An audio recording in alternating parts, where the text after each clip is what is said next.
जय विश्वनाथ, हर हर महादेव। महादेव ज्योतिष परामर्श केंद्र, काशी वाराणसी से आज हम लोग जानेंगे सिंह राशि वाले समस्त जातकों के लिए कैसा रहेगा मई 2025 का महीना।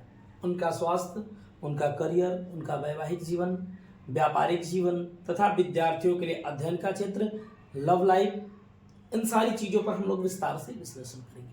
सबसे पहले ये जो कुंडली है वह चंद्र राशि पर आधारित है, अर्थात इस महीने कौन से ग्रह किस स्थान पर वर्तमान में गोचर करेंगे उसके अनुसार क्या फल रहने वाला है, आइए हम देखते हैं। सबसे पहले सिंह राशि।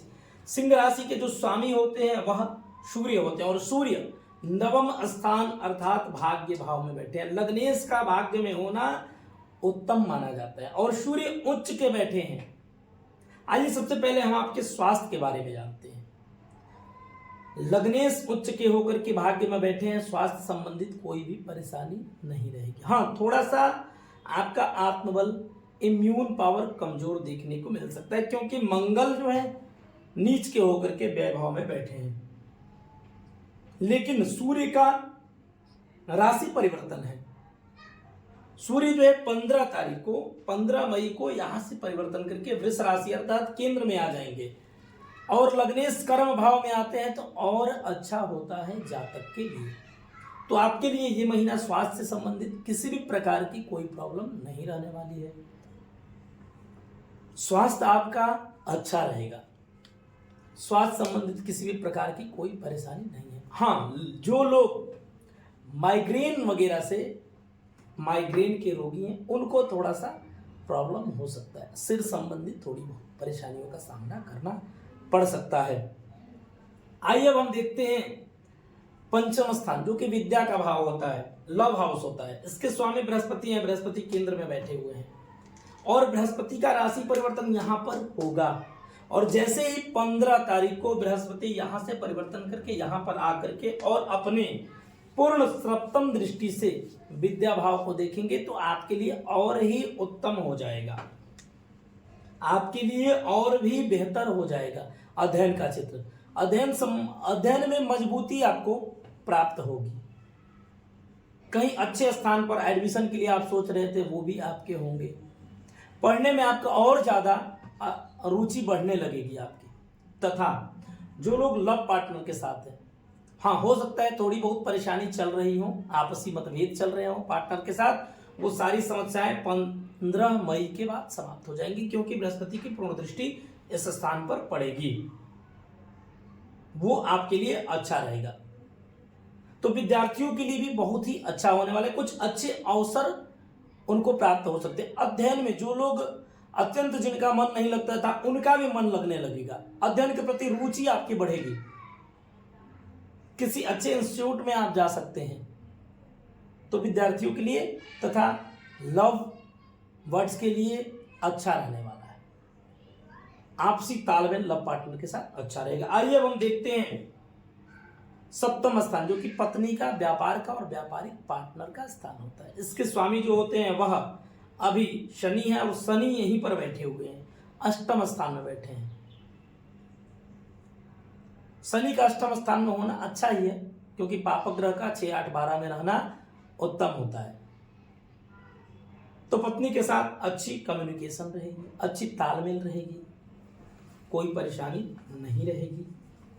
पत्नी के साथ तालमेल रहेगी। हाँ, लेकिन छोटी छोटी बातों को लेकर के, क्योंकि यहाँ पर राशि जो है वह सूर्य की राशि और सूर्य और शनि आपस में शत्रु हैं, शनि के शत्रु हैं सूर्य। तो आपसी मतभेद तो रहेगी पति पत्नी के बीच में, पति और पत्नी के बीच में आपसी मतभेद छोटी छोटी चीजों को लेकर के हो सकती है। तथा थोड़े से लाभ भाव में ग्रहण का योग बन सकता है। केतु बैठे हैं, ऐसा दिखेगा कि पैसे आ रहे हैं मेरे पास, लेकिन किसी ना किसी कारण से ब्रेक लग सकता है। आते हुए पैसे कहीं ना कहीं आपके रुक सकते हैं, जो एकदम आपके नजदीक आ गए हो वैसे भी पैसे रुक सकते हैं। आकस्मिक लाभ होंगे, एकाएक पैसे आएंगे, एकाएक पैसे रुक भी जाएंगे आपके। यदि आप किसी को पैसे दे रहे हैं तो 18 मई के बाद देंगे तो आपके लिए अच्छा रहेगा क्योंकि 18 मई के पहले यदि आप किसी को पैसे देते हैं, कोई नए व्यापार में इन्वेस्ट करते हैं तो थोड़ी सी नुकसान होने की भी संभावना दिख रही है। आइए हम देखते हैं भाग्य भाव। भाग्य भाव के स्वामी जो होते हैं मंगल होते हैं। मंगल व्यय भाव में बैठे हैं और व्यय भाव में मंगल का बैठना थोड़ा सा आपके लिए बनते हुए कार्यों में अवरोध दिख सकता है। बने हुए भाग्य में भी कई प्रकार से रुकावटों का सामना करना पड़ सकता है। व्यर्थ के व्यय होने की संभावनाएं दिख रही हैं। व्यर्थ के व्यय होने की संभावनाएं दिख रही है तथा हो सकता है कि यदि आपने कोई भूमि भवन वाहन क्रय किया हो उसमें भी व्यय जा सकते हैं आपके कुछ धन, क्योंकि चतुर्थेश भी व्यय भाव में बैठे हैं। यदि आप कुछ भूमि भवन वाहन लेना चाहते हैं तो उस पर बहुत ही जांच पड़ताल करने के बाद ही उस पर आप आगे बढ़ें तो आपके लिए अच्छा होगा। आइए देखते हैं कर्मेश।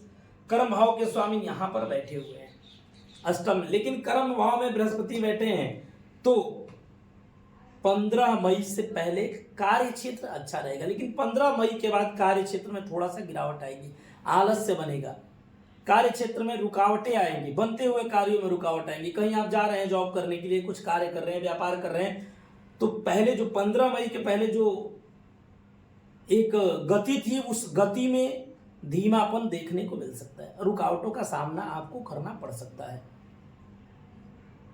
क्योंकि बृहस्पति का परिवर्तन हो जाएगा तो थोड़ा सा कार्य में अवरोध उत्पन्न होंगे। बनते हुए कार्य आपके बिगड़ने की संभावनाएं इसमें दिख रही है। केतु भी लग्न में आ जाएंगे, जो मैंने अभी बताया कि पति पत्नी के बीच में इस महीने थोड़ी सी असमंजस्य बनी रहेगी, एक दूसरे को लेकर कंफ्यूजन रहेगी, किसी छोटी छोटी बातों को लेकर के जो है संदेह उत्पन्न होंगे,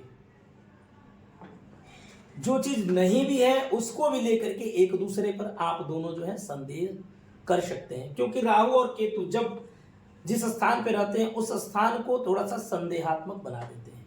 तो राहु का परिवर्तन यहाँ पर हो, केतु का हो जाएगा और राहु यहाँ पर चले जाएंगे तो पति पत्नी के बीच में संदेह रहेंगे और यही संदेह 18 के बाद जो है व्यापारिक पार्टनर के साथ भी हो सकता है। आपको ऐसा लगेगा कुछ हमसे छिपा रहा है या हमारी पत्नी कुछ हमसे छिपा रही है, ये सारी चीजें आपको देखने को मिल सकती है। थोड़ा सा